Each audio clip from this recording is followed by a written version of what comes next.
เสนอรายการธรรมะ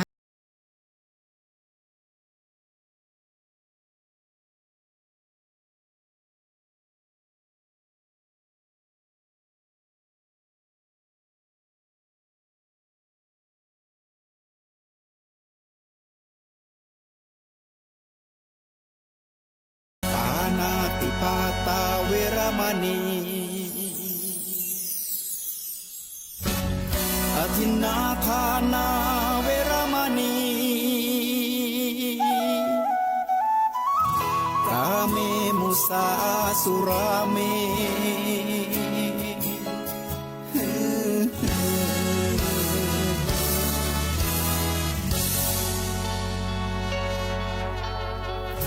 ศีลคือข้อห้ามธรรมคือข้อให้พุทธองค์ตรัสไว้ชี้ทางใจให้ภาคเพียร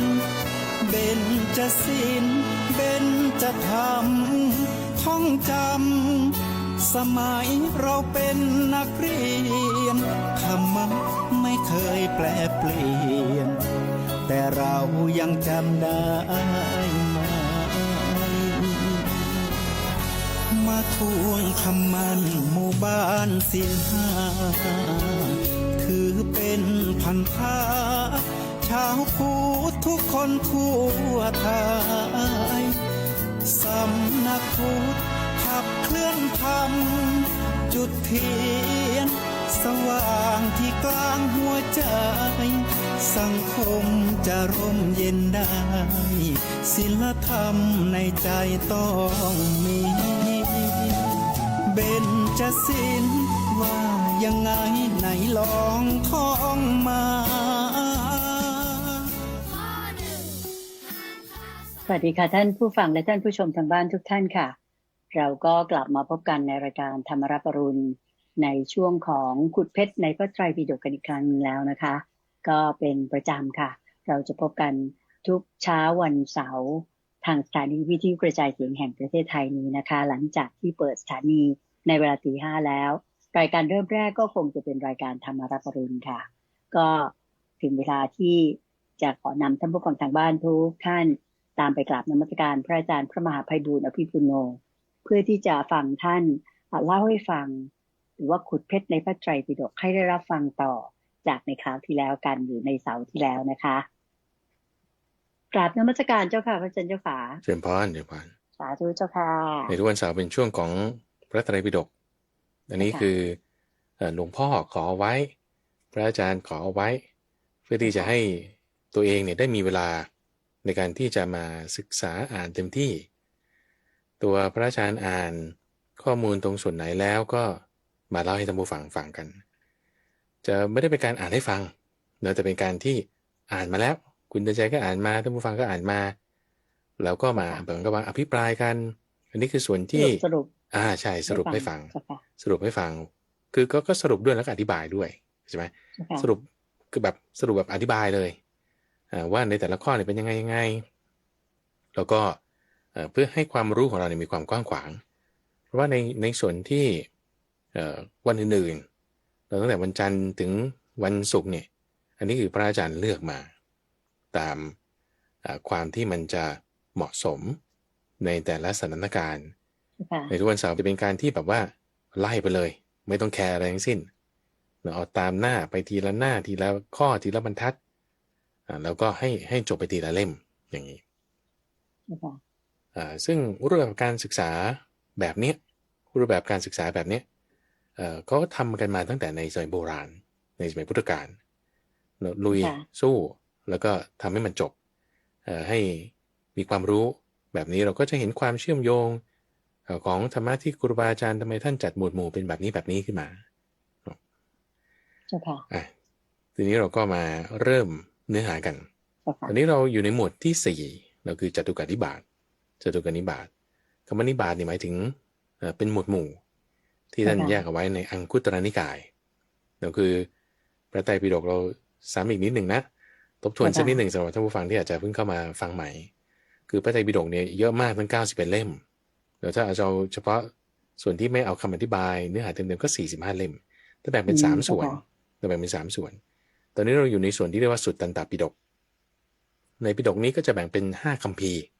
เราอยู่ในคัมภีร์ที่เรียกว่าอังคุตรนิกายคัมภีร์ไม่ใช่ว่าเล่มหนึ่งแต่หมายถึงกลุ่มหนึ่งก็แล้วกันเนาะในอังคุตรนิกายคัมภีร์นี้มีหลายเล่มเราเอาเล่มแรกของอังคุตรนิกายคือเล่มที่12แล้วในอังคุตรนิกายคัมภีร์นี้ท่านแบ่งเป็นหมวดหมู่ตามเลขข้อที่เราไล่มาตั้งแต่ข้อ1ข้อ2จนตอนนี้เราถึงข้อที่4แล้วคำว่าข้อที่4เนี่ยหมายถึงธรรมะที่มี4ข้อธรรมะที่มี4ข้อตอนนี้เราอยู่ในลำดับที่65ของธรรมะที่มี4ข้อลำดับที่65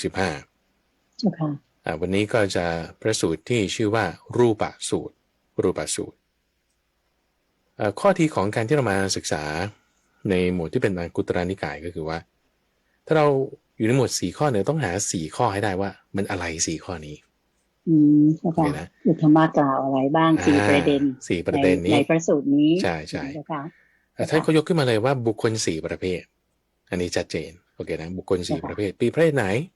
คือท่านแบ่งบุคคลไว้เป็น4ประเภทดังนี้คือบุคคลที่ถือรูปเป็นประมาณเลื่อมใสในรูปบุคคลที่ถือเสียงเป็นประมาณเลื่อมใสในเสียงบุคคลที่ถือความเศร้าหมองเป็นประมาณคือเลื่อมใสในความเศร้าหมองแล้วก็บุคคลที่ถือธรรมะเป็นประมาณคือเลื่อมใสในธรรมะหมายความว่าไงหมายความว่าคนเราจะเลื่อมใสใครคุณถืออะไรเป็นเหตุใน4อย่างนี้ยกเคสของพระพุทธเจ้าเป็นต้นบุคคลใดบุคคลหนึ่งจะมาเลื่อมใสในพระพุทธเจ้าหรือเอาจะเป็นผู้นำหรือบุคคลใดบุคคลหนึ่งจะเป็นหัวหน้าเราเพื่อนร่วมงานเราลูกน้องเราจะรู้สึกแบบเลื่อมใสคนนี้พอใจคนนี้ชอบคนนี้คุณชอบเขาเพราะอะไรชอบตรงไหนชอบตรงไหนด้วยเหตุอะไรที่คุณชอบเขาคนนี้ดูดีก็คือถือรูปเป็นประมาณว่าหน้าตาหล่อดีหรือว่าหน้าตาเข้าท่าดีน่ารักดีอะไรอย่างเงี้ยน่ารักเพราะอะไรเพราะรูปนี่ก็ที่หนึ่งบางคนก็จะดูที่ลักษณะมหาบุรุษ32ประการพระพุทธเจ้ามีกายกับวาเท่ากันมีในตาสีนิลมีเขาโครงหน้าที่เหมาะสมอย่างนี้นี่คือดูรูปเป็นประมาณแบบที่2ก็คือถือเสียงเป็นประมาณเสียงเนี่ยนุ่มลึกอย่างรายการวิทยุเนี่ยชัดเจนเราว่าถ้าคนฟังเสียงแล้วชอบเนี่ยแล้วคุณฟังต่อ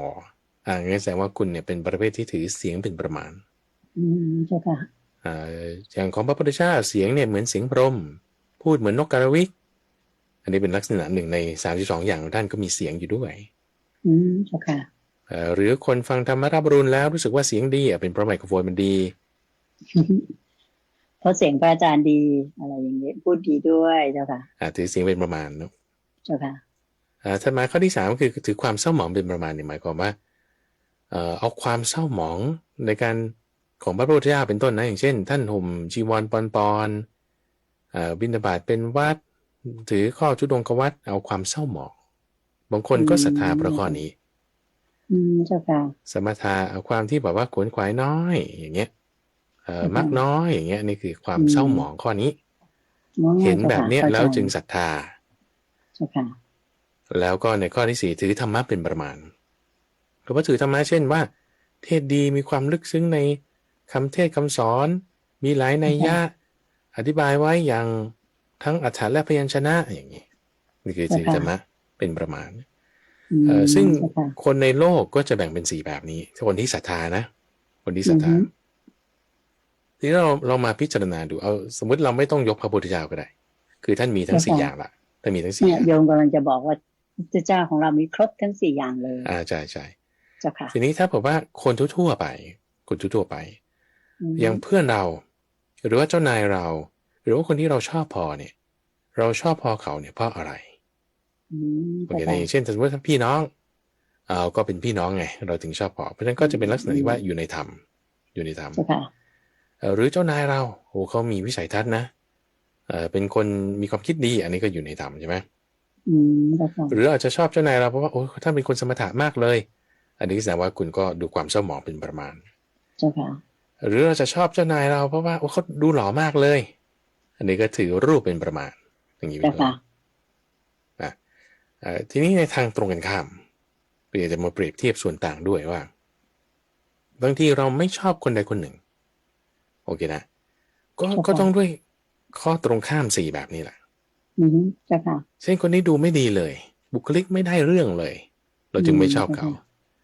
อย่างนี้คือแสดงว่าคุณถือรูปเป็นประมาณพอเขารูปไม่ดีเราก็เลยไม่ชอบเขาหรือว่าถ้าเราถือธรรมะเป็นประมาณที่บางทีคนนี้ไม่มีวิสัยทัศน์ไม่ได้พูดสิ่งที่เป็นไปธรรมะเราก็เลยไม่ชอบเขาแสดงว่าคุณเป็นพวกที่ถือธรรมะเป็นประมาณเข้าใจไหม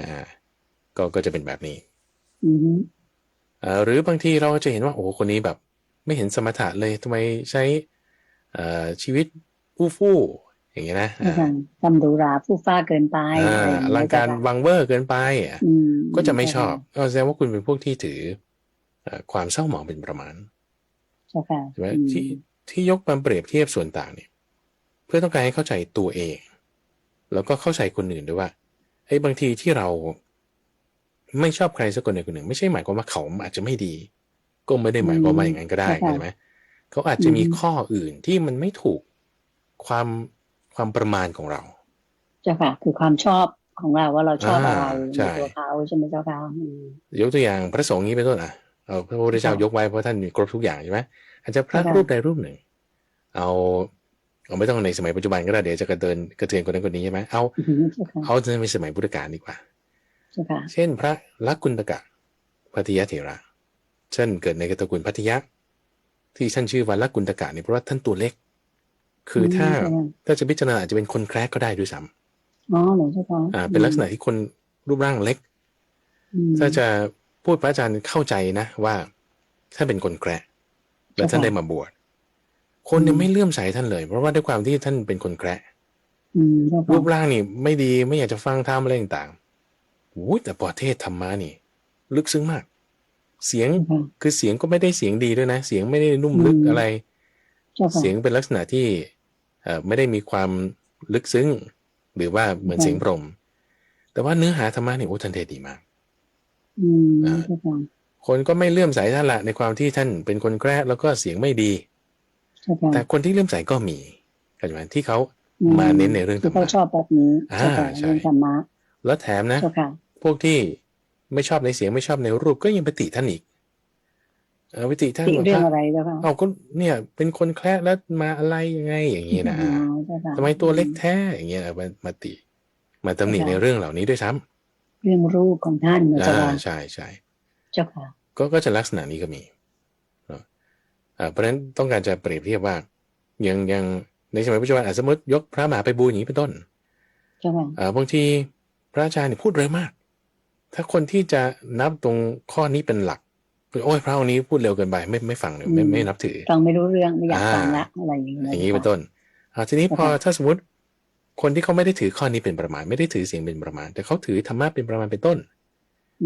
เขาก็จะมาคิดว่าโอ้ธรรมะนี่ลึกซึ้งมากนี่เราปรับให้สโลชาร์ดูสิเราฟังดู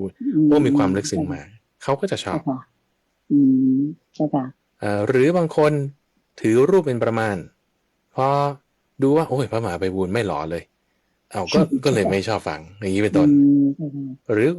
กลับกันเห็นพระรูปไหนหล่อชอบฟังดูดีเพราะว่าเขาถือรูปเป็นประมาณก็จะเป็นแบบนี้เพราะเราจะเอาประมาณโดยส่วนเดียวเนี่ยไม่ได้เข้าใจไหมอย่าไปลำเอียงเพราะจุดนั้นแต่ควรจะรู้คุณในข้ออื่นๆต่างๆอย่ามองเฉพาะบุคลิกหรือสิ่งภายนอกแต่ให้รู้ถึงคุณภายในนี่เป็นเปรียบเทียบตรงนี้แต่ทำไมข้อนี้ถึงไม่มีพูดเรื่องของจิตใจเจ้าค่ะอาจารย์เจ้าค่ะพูดถึงรูปพูดถึงเสียงพูดถึงความเป็นสมถะใช่ไหมเจ้าค่ะกับอันที่4ก็คือพูดถึงเรื่องศีลหรือมันจะมาอยู่ในศีลเจ้าค่ะอาจารย์เจ้าค่ะคือคนเราจะชอบหรือไม่ชอบกันน่าจะดูที่จิตใจเขาดีหรือไม่ดีด้วยแต่อันนี้ไม่ได้กล่าวถึงนะเจ้าค่ะก็คือถ้าจะจัดอยู่เนี่ยก็ต้องจัดในข้อ4ถูกต้องข้อ4ที่ว่าถือธรรมะเป็นประมาณ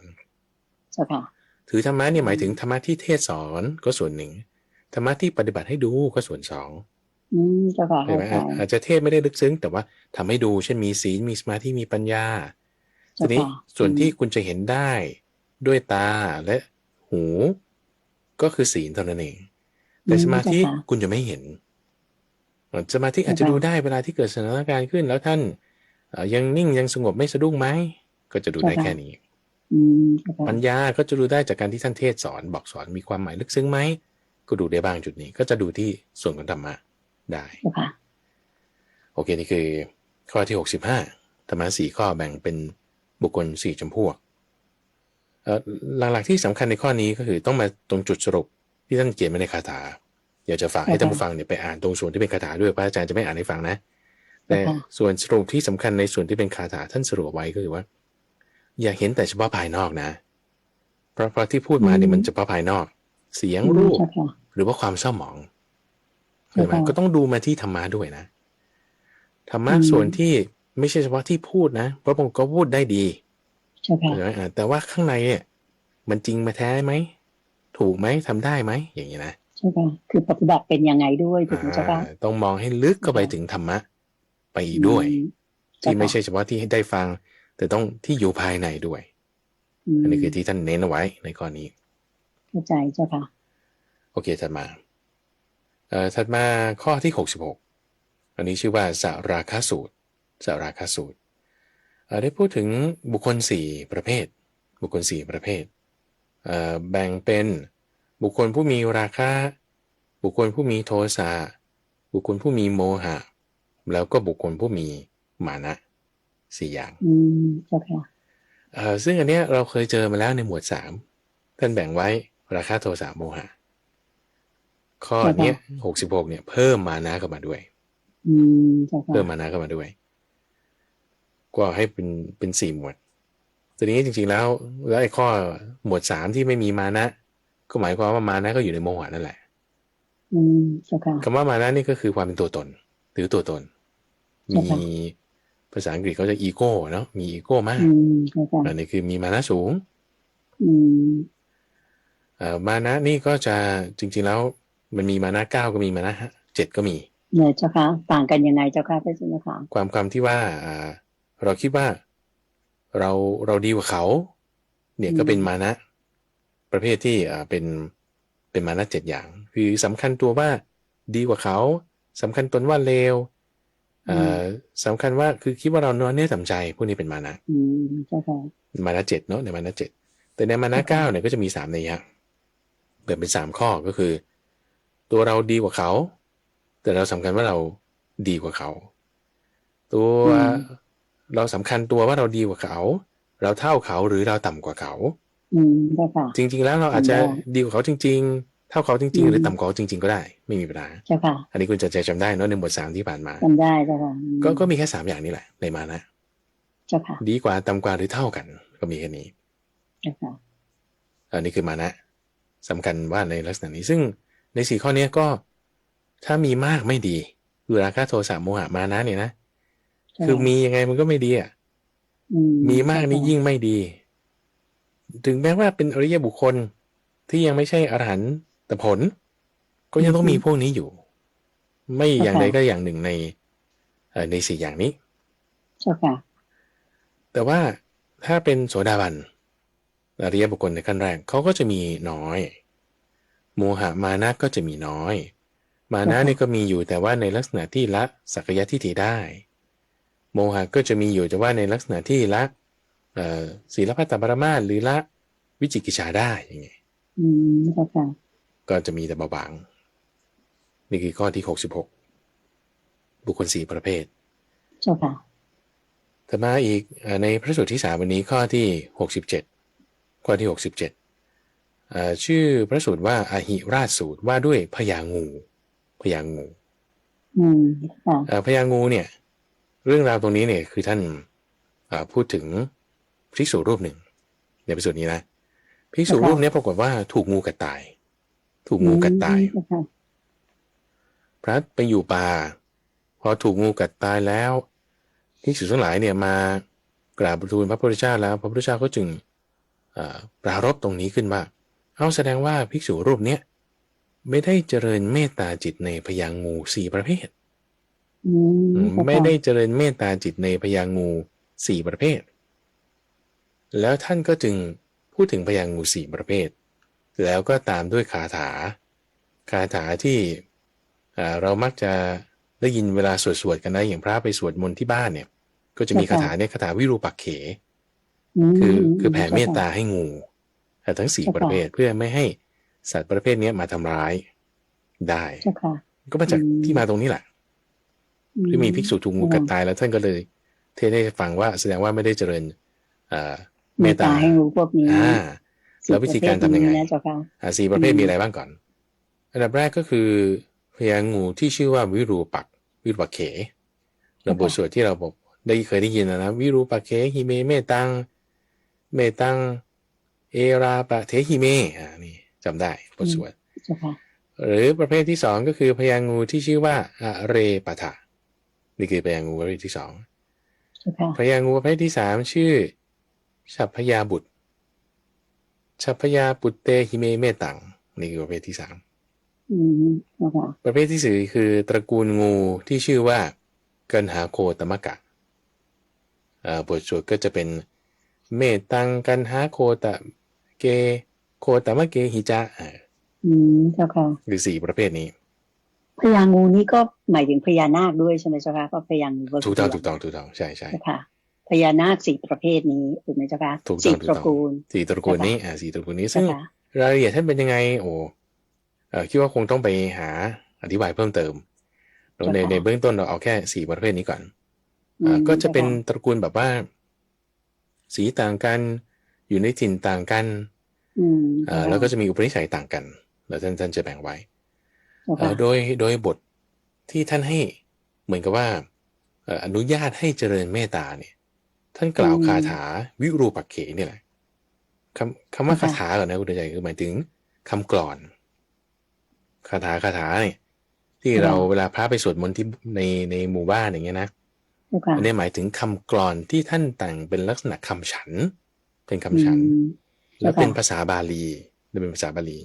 ซึ่งมีบทเรียนชนะที่ร้อยเรียงมาแล้วเวลาเราได้ยินเนี่ยจึงได้ยินเป็นทำนองเป็นการสวดอะไรอย่างเงี้ยนั่นแหละเขาเรียกว่าคาถาซึ่งหมายถึงคำฉันคำกลอนธรรมดานั่นเองถ้าเป็นในภาษาไทยเราเช่นกลอน4กลอน8มีอะไรกันสักวามีอะไรกันโครงสีสุภาพอะไรเงี้ยนะเป็นลักษณะคำกลอนนั่นคือคาถาเนาะในคำแผ่เมตตาตรงนี้ที่ท่านอนุญาตให้มีการเจริญเมตตาจิตในพญางู4ประเภทเพื่อคุ้มครองตนเองรักษาตนเองแล้วก็รักษาป้องกันผู้อื่นด้วยแล้วท่านจึงได้พูดถึงคาถาวิรูปักเขในบทสวดนะพระอาจารย์จะขึ้นต้นเหตุหนึ่งก็คือวิรูปักเขหิเมเมตังเอราปะเขหิเมฉัพพยาปุเตหิเมเมตังกันหาโคตเมหิจะนี่เป็นต้นนี่คือชื่อพญางูตระกูล4ประเภทใช่ไหมเจ้าค่ะทีนี้ต่อไปอีกที่น่าสนใจในจะเรียกว่าบทแผ่เมตตาก็ได้นะบทแผ่เมตตาคือหมายว่าเป็นคำกาบกลอนที่พระพุทธเจ้าเนี่ยแต่งมาอนุญาตให้ภิกษุเนี่ยแผ่เมตตาตามบทนี้ก็ใช่ไหมทั้งนี้ทั้งนั้นไม่ได้หมายความว่าเพียงลำพังด้วยคำพูดคุณก็แผ่เมตตาแล้วไม่ใช่มันต้องมาจากจิตใจของเราโอเคไหมด้วยจิตใจที่เรามีเมตตาให้เรางู4ประเภทคุณจะเอ่ยวาจาเนี่ยได้เจ้าค่ะเข้าใจไหมแล้วทางกายคุณก็จะไม่ได้รับการเบียดเบียนจากงูทั้ง4ประเภทนั้นเจ้าค่ะโดยยกเคสของภิกษุที่ถูกงูกัดตายขึ้นมาเป็นต้นเหตุโอเคเจ้าค่ะแล้วก็ท่านนอกจากตระกูลงู4ประเภทแล้วเนี่ยก็คือพูดถึงว่าเราขอมีเมตตาคำแปลนะคำว่าวิรูปักเขหิเมเนี่ยคือฉันเนี่ยเมตตาคือฉันเนี่ยขอมีเมตตาต่อตระกูลงูพญางูวิรูปักเขฉันเนี่ยขอมีเมตตาต่อตระกูลพญางูเอรัปทะฉันเนี่ยขอมีเมตตาต่อตระกูลพญางูฉัพพยาบุตรฉันเนี่ยขอมีเมตตาต่อตระกูลพญางูกันหาโคตมะกะนี่คือตระกูลเลยใช่ฉันขอมีเมตตานี่คือคำพูดที่บทสวดที่ว่าวิรูปักเขหิเมนี่คือฉันอยู่ละฉันว่าฉัน หรืออันว่าเราอย่างนี้นะทีนี้เขายังมีต่อไปอีกในคาถานี้พูดถึงว่าเราขอมีเมตตาต่อสัตว์ทั้งหลายที่ไม่มีเท้าอย่างนี้นะบทนี้ดีมากหรือว่ามันขยายไปทั่วหมดสัตว์ไม่มีเท้าสัตว์มี2 เท้าสัตว์มี4 เท้าสัตว์มีหลายเท้าเจ้าค่ะอย่างนี้นอกจากงูแล้วขยายต่อไปอีกสัตว์ทั้งหลายอ๋อเจ้าค่ะอยู่ในบทเดียวกันนี้เลยใช่ไหมบทเดียวกันนี่แหละบทเดียวกันนี่แหละเจ้าค่ะเพราะฉะนั้นเรามาสวดก็ได้แต่ว่าต้องรู้คำแปลนะต้องรู้คำแปลแล้วตั้งจิตให้ไปตามนั้นเราขอมีเมตตาต่อสัตว์ทั้งหลายที่ไม่มีเท้ามี2 เท้ามี4 เท้ามีหลายเท้าสัตว์ที่มันมีเกิน4 เท้าเนี่ยมันมีอะไรบ้างคุณเดินใจพวกกิ้งกือเนี่ยเจ้าค่ะมีเป็นร้อยเท้าหรือแมลงมุมอย่างเงี้ยนะแมลงมุมก็มี8 ขาอย่างนี้เป็นต้นนะถ้าไม่อีกก็คือสัตว์ทั้งหลายเนี่ยที่มี4 เท้า2 เท้าหลายเท้าเนี่ยอย่าได้เบียดเบียนเราอย่าได้เบียดเบียนเราเช่นจะคำว่ามามังปาทาโกหิงสีอย่างนี้เป็นต้นหิงสกะนี่คือเบียดเบียนใช่ไหมหิงสกะคือไม่เบียดเบียนอย่าเบียดเบียนอย่ามาเบียดเบียนฉันเลยใช่อย่าเบียดเบียนเรานะสัตว์2 เท้าสัตว์4 เท้าสัตว์หลายเท้าอย่าได้เบียดเบียนเราแล้วก็ยังต่อไปถึงสรรพสัตว์ทั้งหลายที่มีลมหายใจอย่างที่อาจารย์ว่ามีปราณนะมีปราณใช่ถูกต้องคำว่ามีปราณนี้ก็คือสัพเพสัตตาสัพเพปานาบทนี้เราอาจจะเคยได้ยินนะสัพเพสัตตาสัพเพปานาแล้วก็สัพเพปูตาจักเกวลานี่ให้สัตว์ทั้งมวลที่มีชีวิตเนี่ยคำว่าลมหายใจใช่ป่ะก็คือสัตว์ที่ยังมีรูปอยู่อาจจะรูปละเอียดรูปหยาบนี่เขาต้องมีลมหายใจแต่สัตว์ที่ไม่มีรูปมันเขาไม่มีลมหายใจสัตว์ไม่มีลมหายใจแต่มีชีวิตเช่นอะไรพวกจุลินทรีย์อย่างเงี้ยไม่ได้ใช้ปราณไม่ได้ใช้ปอดเปียกปอดแห้งก็ตามหรือว่าสัตว์ที่ไม่มีรูปพวกนี้ก็คือสัตว์ที่ไม่มีปราณแต่ว่ามีชีวิตขอให้สัตว์เหล่านั้นเนี่ยพบกับความเจริญความเลวร้ายความชั่วร้ายอย่าได้แผ่วผ่านนี่ยกจุดนี้ขึ้นมาซึ่งมันจะซึ่งจะคุณอาจจะได้ยินบทแผ่เมตตาที่เราใช้อยู่ในคอร์สวัดป่าดอนไหนโศกก็จะมีคำนี้ด้วยความชั่วร้ายใดๆอย่าได้พบเจอกับความชั่วร้ายใดๆเลยจะมีคำนี้อยู่ก็คือคำเดียวกันนี่แหละคำนี้ก็คือคำว่ากินจิปะพะมาขมาเวลาไปไหนเนี่ยก็อย่าให้เจอกับสิ่งที่ชั่วร้ายใดๆเลยสาธุจ้ะแล้วก็จบด้วยข้อตรงนี้บอกว่าคุณพระพุทธเจ้าหาประมาณไม่ได้คุณพระธรรมหาประมาณไม่ได้คุณพระสงฆ์หาประมาณไม่ได้จะมีบทที่เรียกว่าอัปปมาโดพุทโธอัปปมาโดธัมโมอัปปมาโดสังโฆนี่คุณเหล่านี้ให้รักษาป้องกันสัตว์เลื้อยคลานงูแมลงป่องตะขาบแมงมุมตุ๊กแกหนูให้รักษาทำการป้องกันขอให้หมู่สัตว์มีชีวิตทั้งหลายอย่าได้บังเบียดเบียนกันแล้วก็ขอนอบน้อมแด่พระพุทธเจ้าทั้งหมดทุกๆพระองค์นี่คือบทสวดตรงนี้แปลให้ฟังนะเจ้าค่ะดีจังเจ้าค่ะคิดว่าบทสวดนี้จะเหมือนกับพระที่ท่านไปธุดงค์ตามป่าอะไรจะเห็นว่าท่านคงสวดบทนี้เพราะว่าท่านก็จะปลอดภัยไม่มีสัตว์ร้ายมาทำร้ายอะไรใช่ไหมเจ้าค่ะถูกต้องอย่างฟังเรื่องครูบาอาจารย์เนี่ยใช่อยู่ในดงเสือดงช้างอะไรก็ไม่มีใครมาทำร้ายเลยต้องสวดบทนี้แน่นอนเจ้าค่ะอันนี้เป็นเรื่องที่ครูบาอาจารย์คือหลวงพ่อก็เคยสอนพระอาจารย์นะว่าตัวท่านเองเนี่ยเล่าให้ฟังว่าตัวท่านเองเนี่ยเวลาไปธุดงค์ที่ไหนก็ตามเนี่ยท่านก็จะต้องสวดบทนี้เสมอนอกจากกัลยาณเมตตาสูตรแล้วก็ยังมีบทวิรูปักเขด้วยเนี่ย2 บทนี้ต้องไปด้วยกันตลอดเวลาไปอยู่ที่ไหนก็ตามนะที่เราไม่คุ้นเคยป้องกันสัตว์ร้ายเจ้าค่ะก็จะปลอดภัยใช่โดยยกภิกษุที่ถูกงูกัดตายนี้ขึ้นมาเป็นเหตุท่านพูดไปชัดเจนเลยแสดงว่าภิกษุที่ถูกงูกัดตายเนี่ยไม่ได้แผ่เมตตาจิตให้ตระกูลพญางูทั้ง4ถ้าเธอแผ่เมตตาจิตให้ตระกูลพญางูทั้ง4ตระกูลเนี่ยเธอจะไม่ถูกงูกัดตายถึงแก่การมรณภาพเจ้าค่ะอันนี้คือพระสูตรที่ชื่อว่าอาหิราชสูตรข้อที่67เนาะข้อที่67ใช่ถ้าไม่อีกข้อที่68ข้อที่68นี้ก็จะเป็นพระสูตรที่ชื่อว่าเทวทัตสูตรเรื่องของท่านพระเทวทัตพระเทวทัตเลยใช่ไหมเจ้าคะท่านเปรียบเทียบไปอย่างนี้ เปรียบเทียบไว้เหมือนกับต้นกล้วยนะจะมีผลของกล้วยก็เรียกปลีกล้วยโอเคนะนี่ก็ที่หนึ่งเปรียบเทียบไว้กับต้นไผ่จะมีขุยไผ่นี่คืออะไรคือขุยไผ่นี่มันคือเมล็ดของต้นไผ่นะคุณใจคือปกติไผ่เนี่ยเขาจะขยายพันธุ์ด้วยการแตกหน่อใช่ไหมแตกหน่อหรือคุณตัดตามามันก็จะไปขยายพันธุ์ได้แต่จะมีบางครั้งบางคราวที่ต้นไผ่เนี่ย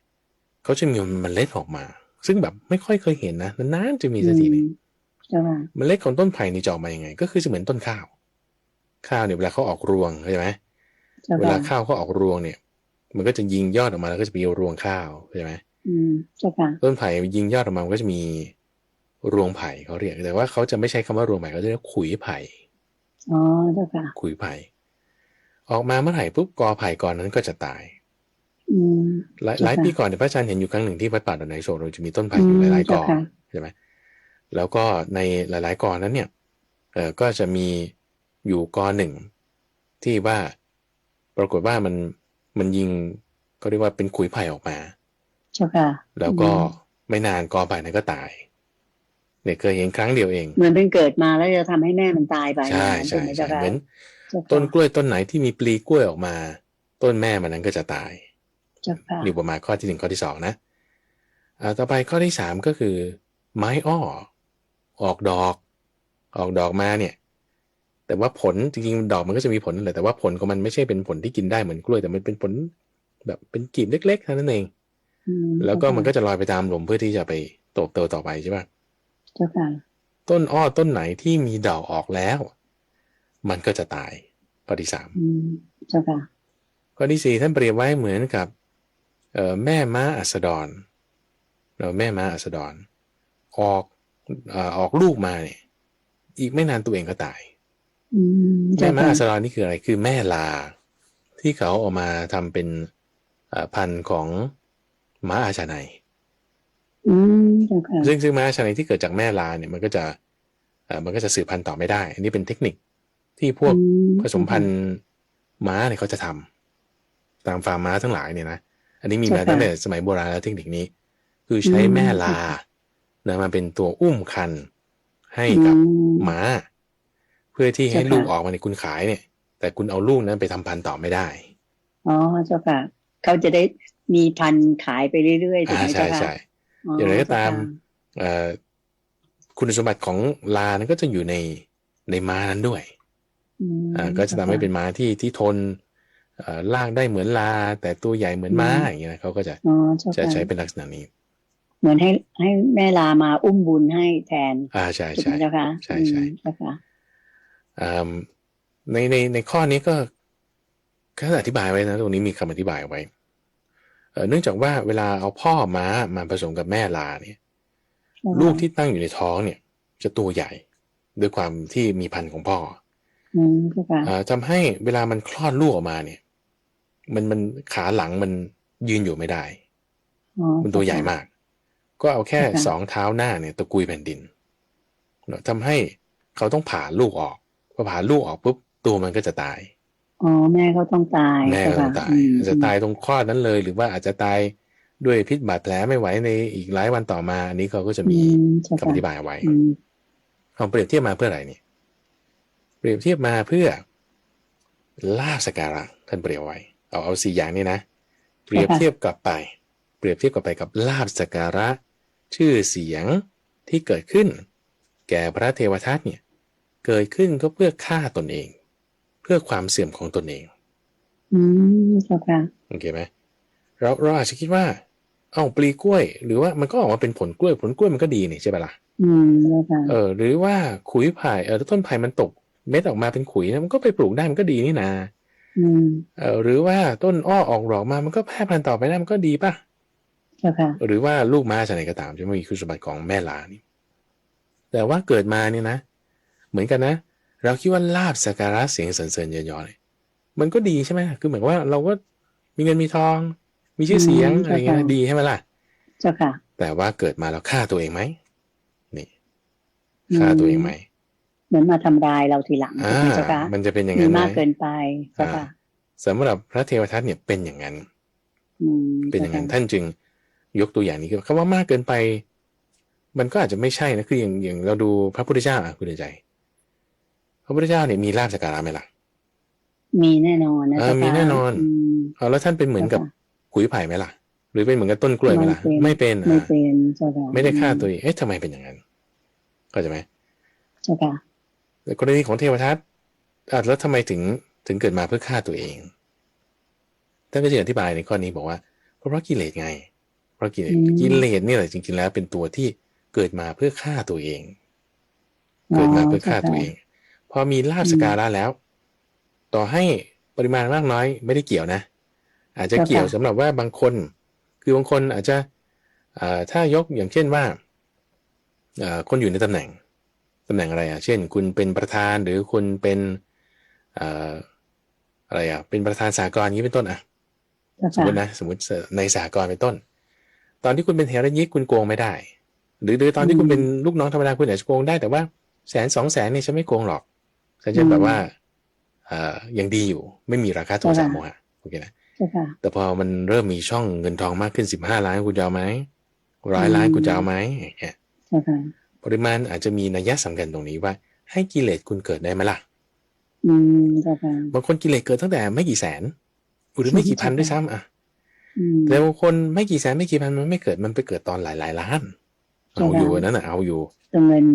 ก้อนโตๆนะเงินก้อนโตหรือลาภสักการะถ้าระดับอำเภอตำบลไม่ค่อยเท่าไหร่แต่ระดับประเทศคุณเหลิงไหมคุณมีกิเลสเกิดไหมอันนี้มันจะมีนัยสำคัญตรงนี้ปริมาณของลาภสักการะเพื่อที่จะมา induce หรือว่าเหนี่ยวนำให้มีกิเลสเกิดไหมด้วยตัวเลขเท่าไหร่เพราะฉะนั้นตัวเลขจะมีความสำคัญหรือไม่ก็อยู่ที่ว่ากิเลสมันมีไหมถ้ากิเลสมันไม่มีตัวเลขเท่าไหร่ไม่มีปัญหาใช่ไม่มีความหมายนะเจ้าค่ะไม่สามารถทำให้เขาเป๋ไปได้ว่าอย่างนั้นเถิดเจ้าค่ะแต่ถ้ามีกิเลสตัวเลขเท่าไหร่มันก็มีปัญหาใช่เจ้าค่ะใช่ไหม100,000-200,000บางคนก็มีปัญหาแล้วรู้ร้อยไม่กี่ร้อยก็มีปัญหาแล้วถ้าคุณมีกิเลสเพราะกิเลสมันไม่อยู่ตรงตัวเลขนะมันอยู่ตรงในจิตใจว่าคุณมีกิเลสไหมในจิตใจนั้นเจ้าค่ะซึ่งลักษณะของท่านพระเทวทัตก็คือก็มีปัญหาในข้อนี้ว่ามีกิเลสเกิดขึ้นเพราะลาภสักการะชื่อเสียงเยินยอเจ้าค่ะ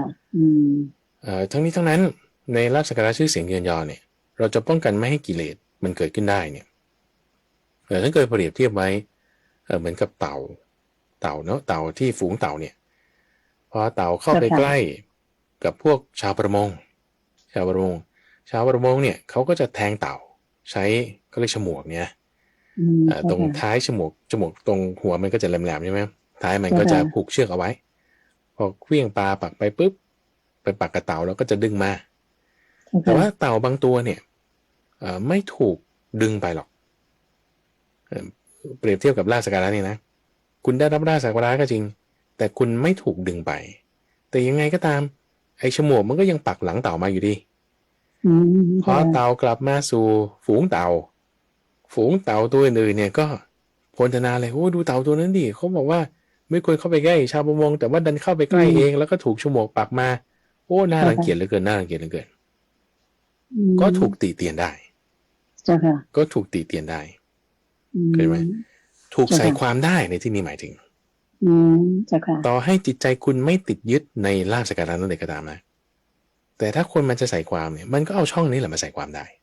เข้าใจไหมหาเรื่องอยู่ดีหาเรื่องได้เราเห็นชัดเจนอย่างคนที่มีตำแหน่งจิตใจเขาบางทีก็อาจจะมั่นคงก็ได้แต่ว่าพอมีตำแหน่งหน้าที่สูงปุ๊บมีข่าวลือบ้างอะไรบ้างโอ้ทั้งที่คนนั้นอาจจะไม่ได้เป็นเลยก็ได้นะใช่ไหมล่ะซึ่งอันนี้มันเห็นได้ก็คือเหมือนกับว่าเต่าที่ถูกฉมวกปักนั่นแหละแต่ไม่ตกไปอยู่ในอำนาจของนายพรานนะแต่ก็เพื่อนเขาก็ด่าเพื่อนเนี่ยคือหมายถึงพวกเต่าด้วยกันเองเป็นไม่ได้ก็จึงเตือนไว้ว่าอย่างไรก็ตามมันก็มีปัญหานะดูอย่างพระพุทธเจ้าท่านไม่ได้ติดก็จริงแต่ว่าคนอื่นๆเขาก็ยังด่าว่าพวกปฏิภาชกว่าไหนว่าเศร้าหมองอะไรต่างๆเขาก็ยังติเตียนได้เราก็ไม่ควรถือประมาณในคำของคนที่ไม่ใช่บัณฑิตจะไปฟังพวกที่ไม่ใช่บัณฑิตถูกไหมคะใช่ เพราะก็อาจจะพูดอะไรก็ได้ที่ทำให้เราเสียหายนะเจ้าค่ะอันนี้ก็เป็นธรรมะที่โยมคิดว่าเป็นเขาเรียกว่าอากาลิโกจริงๆนะเจ้าค่ะพระอาจารย์2,600 กว่าปีมาแล้วก็ยังเป็นจริงอยู่เสมอเลยคำสอนเนี่ยเจ้าค่ะทีนี้เราในเคสที่ว่าถ้ามีลาภสักการะเกิดขึ้นเนี่ยเราจะลักษณะเป็นยังไงเราควรจะรับหรือเราควรจะไม่รับโอเคเจ้าค่ะวิธีการพิจารณาคุณใจก็คือว่าถ้าบอกว่าเราอยู่สบายแล้วกุศลธรรมเกิดถ้าสมมุติเรารับตำแหน่งนี้เรารับเงินเดือนขึ้นนี้เรารับลาภสักการะนี้เราพูดเป็นรวมๆตำแหน่งเงินทองต่างๆเรารับเนี่ยคุณรับแล้วกุศลธรรมเกิดไหมถ้ากุศลธรรมเกิดคุณอย่ารับโอเคนะแต่ถ้ากุศลธรรมไม่เกิดแล้วคุณเห็นความไม่เที่ยงคุณพิจารณาได้ว่าสิ่งนี้มันไม่ยั่งยืนนะเป็นโลกธรรมธรรมดาลาภเสื่อมลาภเนี่ยสรรเสริญนินทาธรรมดาแล้วคุณเห็นความไม่เที่ยงนี่คุณรับได้แสดงว่ากุศลธรรมเกิดคุณรับได้คุณรับได้เพราะว่าในลักษณะคำสอนของพระพุทธเจ้าเนี่ยคือ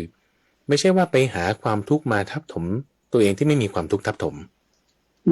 เจ้าค่ะแล้วก็ไม่ใช่ว่าปฏิเสธความสุขที่เกิดโดยธรรมเจ้าค่ะสมมติเราปฏิบัติดีปฏิบัติชอบคุณอยู่ในศีลธรรมคุณมีความสามารถแล้วเขาจะเลื่อนตำแหน่งให้คุณแล้วเขาใช้เงินเดือนคุณมากขึ้นอย่างเงี้ยอันนี้เป็นความสุขที่ได้มาโดยธรรมเจ้าค่ะเราก็ควรจะรับใช่เพราะว่ามันเราสมควรที่จะได้รับถูกไหมเจ้าค่ะตามธรรมไงใช่ไหมตามธรรมเจ้าค่ะตามธรรมแต่ถ้าคุณรับแล้วคุณเกิดอกุศลธรรมมากงั้นคุณอย่ารับเพราะว่ามันไม่ตามธรรมละไม่เห็นความไม่เที่ยงยึดติดในลาภสักการะกดคนอื่นคิดว่าตัวเองดีกว่าเขาโอ้ยงั้นรับมานี่เป็นโทษเป็นความสุขที่จะไม่ได้นำมาธรรมะมาให้นำอาธรรมมาให้งั้นไม่ควรรับเรื่องนึงที่สำคัญนะเพราะว่าเป็นการพิจารณาได้ว่าหนึ่งคุณจะบริโภคความสุขที่ได้มาโดยธรรมไหมแล้วก็ไม่หาความทุกข์มาทับถมตัวเองที่ไม่มีความทุกข์ทับถมไหมคือเช่นว่าเราบอกว่าเราไม่เอาเขาจะเลื่อนตำแหน่งให้ดีๆไม่เอาถึงแม้ว่าเราจะเห็นความไม่เที่ยงก็ตามแต่ฉันไม่เอาปฏิเสธเอางั้นแสดงว่าคุณปฏิเสธความสุขที่ได้มาโดยธรรมแล้วคุณก็ไปอยู่แบบเศร้าหมองอยู่แบบว่าลำบากงั้นคือหาความทุกข์มาทับถมตัวเองที่ไม่มีความทุกข์ทับถมเจ้าค่ะอันนี้ก็ไม่ถูกเหมือนปราบปลื้มไปซะ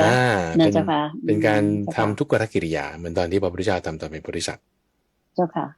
ตัวเองไม่ได้มีความทุกข์อะไรเลยนะแต่ไปหาความทุกข์ให้ตัวเองลำบากปราบปลื้มนั่นก็ไม่ถูกก็ไปอดอาหารอย่างนี้ใช่ไหมเจ้าค่ะใช่ซึ่งเขาก็เอามาให้ยุแต่ตัวเองไม่เอาอย่างนี้ไม่ดีแต่ถ้าจะรับเอาง่ายๆอาหารนี่คุณจะรับไหมรับได้แต่อย่าบริโภคให้จนท้องอิ่มเกินไปต้องรู้จักประมาณในการบริโภคงั้นแสดงว่าการรับนั้นเป็นไปตามธรรมรับได้บริโภคได้ยิ่งต้นเจ้าค่ะรับโดยการพิจารณาไว้ก่อนถึงความเหมาะสมว่าจะบริโภคแค่ไหนให้มีช่องว่างในท้องเพื่อว่าจะได้ทำความเพียรอย่างที่พระอาจารย์สอนนะเจ้าค่ะถูกต้องเจ้าค่ะอันนี้เป็นแง่มุมที่ละเอียดที่ว่าคือบางคนก็จะสุดโต่งไม่ด้านใดก็ด้านหนึ่งเจ้าค่ะถูกไหมสุดโต่งในทางที่ว่าจะไม่เอาเลยนั่นก็แบบว่าสายสุดโต่งใช่ไหมเจ้าค่ะบางคนก็บอกเฮ้ยเขาให้ไม่เอาได้ไงก็ต้องเอาสินั่นก็สุดโต่งข้างหนึ่งคือเป็นลักษณะของการชุ่มอยู่ในกามอีกด้านหนึ่งก็ทำตัวเองให้ลำบากแต่ในธรรมะวินัยนี้เอาไงเอาทางสายกลางทางสายกลางพิจารณายังไงพิจารณาดูที่ว่าไม่หาความทุกข์มาทับถมตนเองแล้วในขณะเดียวกันก็บริโภคความสุขที่ได้มาโดยธรรมต้องเห็นความไม่เที่ยงถึงจะอยู่ได้ไปตามทางสายกลางนี้ได้โอเคนั่นคือในข้อที่8ขอไปข้อที่68ว่าด้วยท่านพระเทวทัตทำไมในข้อที่69เป็นประสูตรที่5ในวันนี้ข้อที่69พูดถึงประธานคือความเพียร4ประการความเพียรที่เป็นหลักเป็นประธาน4ประการในที่นี้ท่านก็ยกถึงนัยยะของสัมมาวายามะเลยสัมมาวายามะ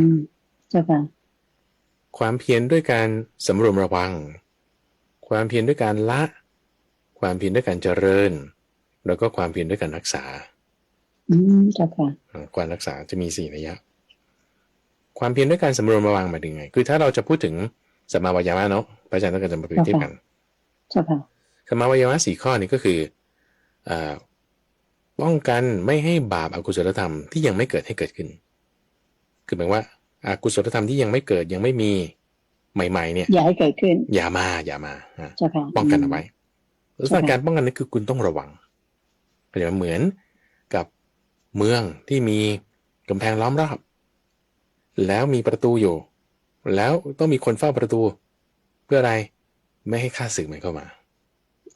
ข้าศึกนี้คือสิ่งไม่ดีใช่ไหมอย่าให้มันเข้ามาก็นี่คือ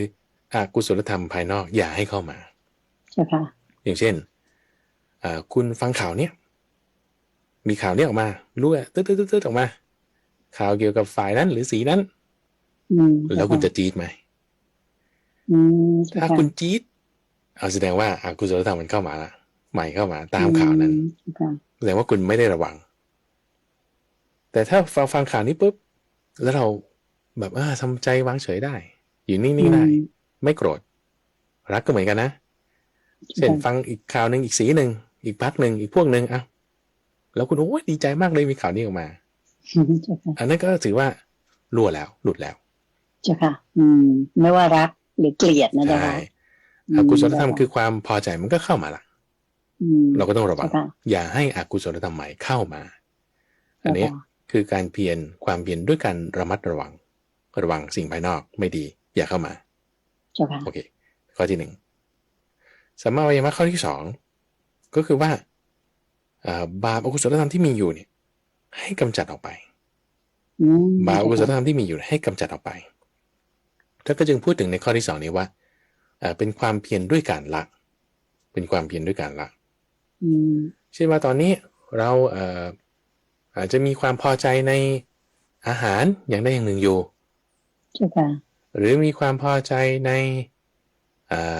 ความขี้เกียจอยู่เป็นบางคนตื่นสายเป็นประจำอย่างนี้นะหรือว่าบางคนชอบแบบอะไรอร่อยๆก็กินเป็นประจำไม่รู้จักประมาณในการบริโภคในบรรยังนะจ๊ะค่ะทีนี้พอมันมีความไม่ดีอยู่ในตัวเราตอนนี้เราก็พยายามที่จะละมันออกไปก็คือเลิกนิสัยที่ไม่ดีทั้งหลายจะพูดง่ายๆใช่ไหมจ๊ะค่ะถูกต้องละส่วนนี้ออกหรือมันเกิดขึ้นแล้วเนี่ยบางทีมันเข้ามาปุ๊บเราก็ต้องรีบละเลยเข้ามาปุ๊บด่านแรกหลุดด่านที่2มาถึงตรงนี้มันมีอยู่แล้วใช่ไหมล่ะสมมติมันอาจจะเกิดขึ้นเมื่อสัก5 วินาทีที่แล้วมันเกิดขึ้นมาตอนนี้แหละคุณทำไงคุณต้องมาถึงข้อ2นี้ต้องละมันเสียใช่ค่ะคือถ้าคนไม่มีข้อ2แต่คุณพลาดข้อ1มาใช่ไหมแล้วไม่มีข้อ2ด้วยเนี่ยคุณก็จะเก็บไว้เลยเก็บความไม่ดีนั้นไปเลยใช่ค่ะก็จะไม่ถูกใช่ค่ะข้อที่2นี่จึงต้องมีด้วยจึงต้องมีการละอกุศลธรรมใช่ค่ะใช่ค่ะต่อมาข้อ3นี่คือลักษณะที่ว่ากุศลธรรมอะไรที่มันยังไม่มีเนี่ยที่ยังไม่เกิดเนี่ยต้องทำให้มันเกิดกุศลธรรมอะไรที่มันยังไม่มีนะเราต้องทำให้มันมีขึ้นมาอย่างเช่นอะไรดีคุณใจก็อาจจะเป็นเรื่องของความกตัญญูกตเวทีอย่างนี้เจ้าค่ะยังไงก็ได้ต่อพ่อแม่หรือท่านผู้มีพระคุณใช่อะไรอย่างนี้นะเจ้าค่ะถ้าเรายังไม่มีเราก็ต้องสร้างเข้ามาให้อยู่ในตัวเราให้เป็นคนที่รู้จักกตัญญูรู้คุณพ่อคุณแม่ผู้มีพระคุณทั้งหลายแล้วก็ตอบแทนท่านด้วยถูกไหมเจ้าค่ะอย่างเช่นว่าอีกเคสหนึ่งอย่างที่คุณใจพูดเนี่ยนะเกี่ยวกับพ่อแม่นี่อาจจะเป็นชาติบ้านเมืองนี้เป็นต้นเจ้าค่ะเราอาจจะไม่เคยคิดว่าบ้านเมืองเนี่ยมันมีคุณอะไรกับเราฉันเกิดมาแล้วก็ทำมาให้กินฉันก็จ่ายภาษีแล้วก็จบแล้วป่ะอะไรอย่างเงี้ยแต่นี้พอคนบอกว่ามันมีคุณยังไงอันนี้คือแสดงว่าเรายังไม่มีความรู้คุณคือกตัญญูเนาะยังไม่ต้องพูดถึงการกระทำตอบว่ารู้คุณว่าพ่อแม่เราเนี่ยมีบุญคุณกับเรายังไงหรือสถาบันพระมหากษัตริย์หรือสถาบันชาติเนี่ยหรือทหารหรือว่าคนในชุมชนเนี่ยเขามีคุณกับเรายังไงหรือพระพุทธเจ้ามีคุณกับเรายังไงไม่เห็นคุณข้อนี้อาจจะว่าคุณค่อยๆพัฒนาเนี่ยจึงเรียกว่าความเพียรด้วยการพัฒนาให้เห็นข้อนี้ขึ้นมาพัฒนาจิตใจของเราให้เห็นในสิ่งที่มันดีงามถูกไหมเจ้าค่ะถูกต้องอย่างพระอาจารย์เองเนี่ยนะตอนแรกเนี่ยไม่รู้ว่าพระพุทธเจ้ามีคุณกับเรายังไงคือแบบก็ท่านก็สอนแล้วยังไงเราก็ทำตามบ้างไม่ทำตามบ้างได้บ้างไม่ได้บ้างอย่างเงี้ยแล้วมีคุณยังไงอย่างเงี้ยไม่เข้าใจไม่เก็ตไงก็ไม่ได้ให้เงินทองเราอะไรอย่างเงี้ยไม่มีคือตอนนี้ยังไม่ได้บวชนะไม่เก็ตข้อนี้แต่พอมาบวชแล้วเนี่ยโอ้โหลึกซึ้งมากทราบถึงความที่โอ้พ พ้นจากความแก่ความตายเนี่ยมันมีคุณมากนะเนี่ยเป็นเรื่องยิ่งใหญ่เรื่องยิ่งใหญ่จึงเห็นว่าเรื่องนี้เป็นเรื่องสำคัญเนี่ยถามว่าคุณพัฒนาความกุศลธรรมข้อนี้เนี่ยคือภาวนาประธานคือความเพียรด้วยการเจริญขึ้นมาในกุศลธรรมที่ยังไม่มียังไม่เกิดนี่ข้อที่3ข้อที่3แต่ไม่ในข้อที่4อยู่ในใจนี้พูดถึงการรักษานี่หมายความว่าอะไรที่เรามีดีอยู่แล้วเนี่ยนะอย่าให้มันเสียไป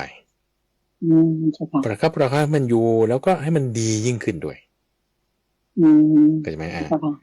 อย่างเช่นอะไรเช่นบางคนรู้จักประมาณในการบริโภคอยู่แล้วโอเคนะคุณทำให้มันดียิ่งขึ้นละเอียดยิ่งขึ้นเช่นว่าคุณรับประทาน2 มื้อคุณก็มาเหลือสักมื้อเดียวก็ได้บางทีหรือคุณยังรับประทานเนื้อสัตว์อยู่แต่รู้ประมาณในการบริโภคคุณก็อาจจะพัฒนาขึ้นโดยการที่เว้นเนื้อสัตว์ไปอย่างนี้เป็นตัวให้ศีลเราละเอียดมากยิ่งขึ้นหรือเรามีความกตัญญูต่อพ่อแม่อยู่แล้วเราจะขยายความกตัญญูของเราต่อไปเนี่ยให้ครูบาอาจารย์ด้วยถ้ามีคุณยังไงนะเราทำการศึกษาเพิ่มเติมให้ประเทศชาติบ้านเมืองด้วยให้เพื่อนเราด้วยให้ลูกน้องเราด้วยความกตัญญูคนนี้เราก็พัฒนาขึ้นมาอันนี้ท่านเรียกว่าอนุรักษณประทานคือความเพียรด้วยการรักษาก็คือรักษาความดีทั้งหลายไว้ในตัวเราให้มากที่สุดแล้วก็พัฒนาให้เพิ่มขึ้นถูกต้องที่มีอยู่เนี่ยรักษาไว้แล้วก็พัฒนาให้มันดียิ่งขึ้นไปอีกนี่เจ้าค่ะอันนี้คือความเพียร4 ข้อเจ้าค่ะซึ่งความเพียร4 อย่างนี้เป็นหลักเป็นประธานแล้วถ้าจะเปรียบเทียบคิดว่าเราจะเจอหัวข้อที่พระอาจารย์จะพูดถึงต่อไปเนี้ยเราผ่านมาแล้วนะรู้สึกว่าในทุติยโหมดทุติยนิบาตที่พูดถึงว่าความเพียรเพื่อละกิเลสกับความเพียรเพื่อทำมาหากินความเพียรที่จะแสวงหาปัจจัย4กับความเพียรเพื่อละอุปทานคือความยึดถือคือหมายความเพียรที่เป็นหลักเป็นประธานเนี่ยอย่างสมมุติว่าคฤหัสถ์ครองเรือนอย่างเงี้ยโอ้ยคุณทำมาหากินตอนนี้คุณทำไงคุณ work from home บ้างคุณต้องทำงานออนไลน์บ้างไงก็ทำงานเนี่ยมันเป็นความเพียรที่ไม่ใช่ง่ายๆนะเป็นความเพียรที่ยากเข้าใจไหมในขณะเดียวกันความเพียรเพื่อที่จะละความยึดถือ4 ข้อเนี้ยที่พูดถึงเราพูดถึงวันนี้4 ข้อนี้นะเพื่อที่ให้กุศลธรรมมันเกิดอกุศลธรรมมันหมดไปเนี่ยอันนี้เป็นความเพียรเพื่อละความยึดถือนี่ก็ดีเหมือนกันเข้าใจไหมก็ทำได้ยากเหมือนกันความเพียรที่ทำได้ยาก2 ประการแต่ความเพียรเพื่อละความยึดถือเนี่ยจัดว่าเป็นยอดแห่งความเพียรเจ้าค่ะเพราะบางทีมันเหนียวหนึบมันตัดยากถูกไหมเจ้าค่ะใช่เจ้าค่ะในที่นี้ก็จึงเอาตรงจุดนี้มาอธิบายเพิ่มเติมเจ้าค่ะอันนี้คือในข้อที่69ในประธานสูตรเจ้าค่ะแต่ในข้อสุดท้ายวันนี้คือในใจข้อสุดท้ายข้อสุดท้ายเนี่ยชื่อว่าอาธรรมิกสูตรว่าด้วยความที่ตั้งอยู่ในธรรมหรือไม่ตั้งอยู่ในธรรมอันนี้คือท่านยกธรรมะ4 ข้อ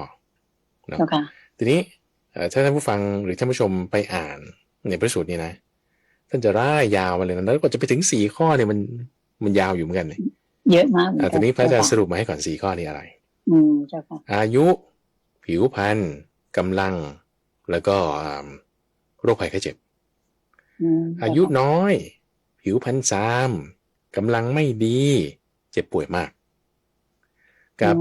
อายุยืนผิวพรรณผ่องใสมีกำลังดีแล้วก็เจ็บป่วยน้อย2 ฝ่าย4 ข้อนะอะไรเป็นเหตุอะไรเป็นปัจจัยดีจังเจ้าค่ะจะได้รู้กันเจ้าค่ะความที่อายุน้อยเป็นต้นความที่อายุยืนเป็นต้นเหตุปัจจัยที่มาตรงเนี้ยท่านแยกไว้13 ข้อเจ้าค่ะมีอะไรบ้างเจ้าค่ะซึ่งคิดว่าถ้าอยู่ในหมวด13เราอาจจะได้คุยเรื่องนี้กันอีกครั้งหนึ่งอีกครั้งหนึ่ง13 ข้อมีอะไรบ้างคือถ้าไล่เรียงมานี่เป็นเรื่องของธรรมที่อาศัยกันและกันเกิดขึ้นด้วยนะคือพูดถึงว่าในเวลาที่พระราชาไม่ตั้งอยู่ในธรรมพวกข้าราชการก็จะไม่ตั้งอยู่ในธรรมโอเคนะพอข้าราชการไม่ตั้งอยู่ในธรรมพวกพราหมณ์ข้าราบดีก็จะไม่ตั้งอยู่ในธรรมพอพวกพราหมณ์ข้าราบดีไม่ตั้งอยู่ในธรรมชาวนิคมชนบทก็จะไม่ตั้งอยู่ในธรรม4แล้วนะพอชาวนิคมชนบทคือประชาชนทั่วไปแล้วนะไม่ตั้งอยู่ในธรรมดวงจันทร์ดวงอาทิตย์ก็หมุนไปโคจรไปไม่สม่ำเสมอพอดวงจันทร์ดวงอาทิตย์โคจรไปไม่สม่ำเสมอปุ๊บ ดาวกษัตริย์ดาวนักกษัตริย์ดาวฤกษ์อะไรต่างๆก็โคจรไม่สม่ำเสมอใช่ค่ะพอดาวฤกษ์อะไรต่างๆโคจรไม่สม่ำเสมอวันและคืนก็ไม่สม่ำเสมอพอวันและคืนไม่สม่ำเสมอเดือนและกึ่งเดือนก็ไม่สม่ำเสมออย่างนี้นะพอเดือนและกึ่งเดือนไม่สม่ำเสมอฤดูและปีก็ไม่สม่ำเสมอพอฤดูและปีไม่สม่ำเสมอลมพัดไปเนี่ยก็ไม่สม่ำเสมอพอลมพัดไปไม่สม่ำเสมอระบบแห่งทิศทางลมที่ถูกต้องก็เพี้ยนไปพอระบบแห่งทิศทางลมเพี้ยนไปแล้วเทวดาก็ระสำระสายพอเทวดาระสำระสายปุ๊บฝนก็ไม่ตกต้องตามฤดูกาลโอเคนี่แหละคือเป็นเหตุเป็นปัจจัยว่าพอฝนไม่ตกต้องตามฤดูกาลแล้วข้าวกล้าทั้งหลายก็สุกไม่พร้อมกันพอคนที่บริโภคข้าวกล้าที่แบบสุกไม่พร้อมกันก็จึงมีโรคภัยแค่เจ็บมากก็คือหมายถึงมีอายุน้อยผิวพรรณซามกำลังไม่ดีเจ็บป่วยง่ายโอเคนะซึ่งถ้าท่านผู้ฟังได้ไปฟังในช่วงของที่ทานพันนาพระอาจารย์พูดถึงความฝันของพระเจ้าพิมพิสารขอไปพระเจ้าประเสนิโกศลในข้อนี้พอดีที่พูดถึงว่าข้าวหม้อเดียวกันเนี่ยสุกไม่พร้อมกันเป็นอุปมาอุปไมยในข้อนี้แหละที่ว่าพอไล่มาตั้งแต่พระราชาข้าราชการอะไรต่างๆไม่ตั้งอยู่ในธรรมแล้วบ้านเมืองก็เลยเป็นแบบนี้ข้าวไม่สม่ำเสมอสายไปหมดเจ้าค่ะดินฟ้าอากาศก็แปรปรวนไปหมดเลยใช่ใช่ค่ะอันนี้คือมันเป็นมาตั้งนานแล้วอ่ะทุกวันนี้มันเป็นสมัยนี้มันเป็นแบบนี้สมัยนี้มันเป็นแบบนี้ไม่ต้องพูดถึงสมัยนี้เอามาตั้งแต่สมัยสุโขทัยนู่นนะมาตั้งแต่สมัยก่อนหน้านั้นอีกทีนี้ในทางตรงข้ามก็จริงนะว่าถ้าพระราชาตั้งอยู่ในธรรมนี่คือเรากำลังพูดสมัยตั้งแต่ต้นกลับนู่นนะพระราชาตั้งอยู่ในธรรมเนี่ยพวกข้าราชการทั้งหลายก็ตั้งอยู่ในธรรมพอพวกข้าราชการทั้งหลายตั้งอยู่ในธรรมพราหมณ์ข้าราชบดีก็ตั้งอยู่ในธรรมพอพราหมณ์ข้าราชบดีตั้งอยู่ในธรรมชาวนิคมชาวบ้านต่างๆคนทั่วไปก็ตั้งอยู่ในธรรมพอบุคคลทั่วไปตั้งอยู่ในธรรมดวงจันทร์และดวงอาทิตย์เนี่ยก็โคจรสม่ำเสมอดวงจันทร์ดวงอาทิตย์โคจรสม่ำเสมอพวกดาวฤกษ์ดาวนักกษัตริย์ต่างๆก็โคจรสม่ำเสมอพอพวกดวงดาวต่างๆโคจรสม่ำเสมอคืนและวันก็สม่ำเสมอคืนวันสม่ำเสมอเดือนและกึ่งเดือนก็สม่ำเสมอพอเดือนและกึ่งเดือนสม่ำเสมอฤดูและปีก็สม่ำเสมอระบบแห่งทิศทางลมก็ถูกต้องเทวดาก็ไม่ระสำระสายอยู่อย่างสบายฝนก็ตกต้องตามฤดูกาลข้าวกล้าทั้งหลายก็สุกงามดีประชาชนพอบริโภคสิ่งของที่มันสุกงามดีไม่มีอะไรมีปัญหาเนี่ยอายุยืนมีผิวพรรณดีมีกำลังดีแล้วก็ไม่เจ็บป่วยง่ายโอเคนะเนี่ยชาวบ้านทั้งหลายก็อยู่เป็นสุขไอ้จุดนี้มันเริ่มมาตั้งแต่นู่นเลยสมัยตั้งแต่ต้นกลับนู่นที่ว่าเปลี่ยนแปลงมาจากง้วนดินมาเป็นข้าวมาเป็นข้าวที่มีเปลือกแล้วก็เม็ดเล็กลงแล้วเกินลงเรื่อยๆจนถึงทุกวันนี้เป็นอย่างนี้ใช่ค่ะเหมือนอย่างพยากรณ์ของพระองค์นะเจ้าค่ะว่ามันเสื่อมลงใช่ชีวิตมนุษย์หรืออายุมนุษย์ก็เสื่อมลงจนกระทั่งถึง10 ปีก็ตายแล้วอะไรอย่างนี้อย่างที่พระอาจารย์เคยเล่านะเจ้าค่ะใช่ก็เห็นว่ามันจะสอดคล้องกันมันจะสอดคล้องกันเพราะฉะนั้นในช่วงนี้เราจะรักษายังไงในความที่ว่างั้นเราอยู่ในสมัยนี้แล้วเราจะรักษายังไงคือไอ้ความที่ว่าอาหารมันไม่ดีแล้วทำให้ชีวิตเราอายุสั้นเนี่ยคือมันโดยระบบโดยรวมอยู่แล้วนะเพราะฉะนั้นในขณะที่เราอยู่ในช่วงสั้นๆอายุประมาณ100 ปีเนี่ยเราก็เลือกพอที่เราจะทำได้แต่ว่าสารอะไรที่มันจะไม่ดีต่อสุขภาพเราก็อย่ากินไอ้ที่ว่าเราว่ามันดีต่อสุขภาพบางทีรีเสิร์ชแบบใหม่ออกมามันก็ไม่ดีเหมือนกันนะคือเราก็เอาเท่าที่เราทำได้ว่าเดี๋ยวนี้มันเป็นอย่างนี้แต่ในช่วงที่เราอยู่ไม่เกิน100 ปีเนี่ยไม่ได้ยาวนี่แหละเราก็ทำความดีซะเจ้าค่ะดีสั่งสมความดีใช่เราทำความดีซะเราก็จะสามารถที่จะดำรงอยู่ได้ไม่ประมาทนั่นเองเจ้าค่ะอันนี้คือข้อสุดท้ายในหมวดนี้ข้อที่70ยืนมาเจ้าค่ะสาธุเจ้าค่ะวันนี้สนุกมากๆเลยนะเจ้าค่ะฟังขุดเพชรในพระไตรปิฎกโยมคิดว่าท่านผู้ฟังทางบ้านที่ตามรับฟังมาตั้งแต่ต้นรายการนี้เห็นเลยว่าธรรมะของพระพุทธองค์นี้เป็นอาการิโกจริงๆคือไม่มีการเวลาแล้วก็เป็นวิทยาศาสตร์สามารถพิสูจน์ได้ก็เป็นจริงตลอดมาตั้งแต่ก่อนจะมีพระพุทธองค์ด้วยซ้ำไปก่อนท่านจะตรัสรู้มาสั่งสอนเรานะเจ้าค่ะ น่าเสียดายที่ว่าเวลาในรายการหมดลงแล้วจริงๆเจ้าค่ะพระอาจารย์เจ้าค่ะ เรียบร้อย โยมก็เลยขออนุญาตที่ว่าจะนำท่านผู้ฟังทางบ้านทุกท่านกราบขอบพระคุณและกราบนมัสการลาพระอาจารย์พระมหาไพบูลย์อภิปุโนเพียงแค่นี้นะเจ้าค่ะตามรับฟังพระอาจารย์พระมหาไพบูลย์อภิปุโนขุดเพชรในพระไตรปิฎกต่อในวันเสาร์หน้าในเวลา 5:00 ถึง 6:00 นเช่นเคยสำหรับวันนี้กราบขอบพระคุณเจ้าค่ะกราบนมัสการลาด้วยเจ้าค่ะพระอาจารย์ค่ะ เรียบร้อยเรียบร้อย